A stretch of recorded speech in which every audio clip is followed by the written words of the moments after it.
அனைவருக்கும் வணக்கம். இன்னைக்கு நம்ம பிஎன்எஸ் செக்ஷன் 106 பத்தி பார்க்க போறோம். ஏ என்ற பர்சன் உடைய நெக்லிஜென்ட் ஆக்ட்னால பின்ற பர்சன் வந்து இறந்து போயிடுறாரு.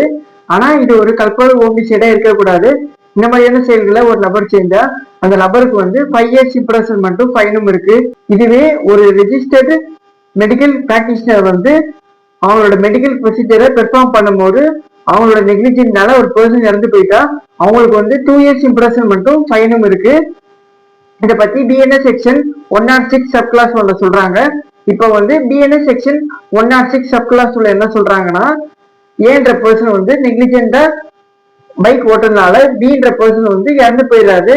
ஏன்ற பர்சன் வந்து ப்ராப்பரா ரிப்போர்ட் பண்ணாம போலீஸ் ஆபீசர் கிட்டையும் மெஜிஸ்ட்ரேட் கிட்டையும் ரிப்போர்ட் பண்ணாம அந்த ஸ்பாட்டை விட்டு எஸ்கேப் ஆயிடுறாரு. இந்த மாதிரியான செயல்களை ஒரு நபர் செஞ்சா அந்த நபருக்கு வந்து 10 years இம்ப்ரெஷன்மெண்ட்டும் ஃபைனும் இருக்கு. இந்த மாதிரியான யூஸ்ஃபுல்லான அப்டேட் தெரிஞ்சுக்க நம்ம பேஜை ஃபாலோ பண்ணிக்கோங்க. தேங்க்யூ.